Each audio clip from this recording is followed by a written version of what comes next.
Hello kids, welcome back to our fun learning channel. Today, we're going to learn about something super important in math, data handling. Are you ready to count and organize? Let's get started. Data handling is all about organizing and counting information. Look at this table full of fruits. We're going to count how many of each type of fruit there are and organize the data. Let's do it together. Let's start by counting the fruits on the table. How many apples are there?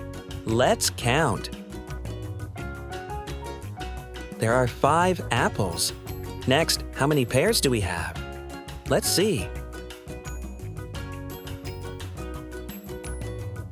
There are 6 pears.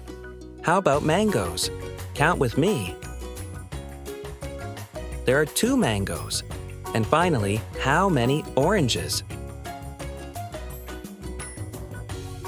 That's right. There are 3 oranges. Now that we've counted the fruits, let's write down the data number of oranges. 3, number of apples.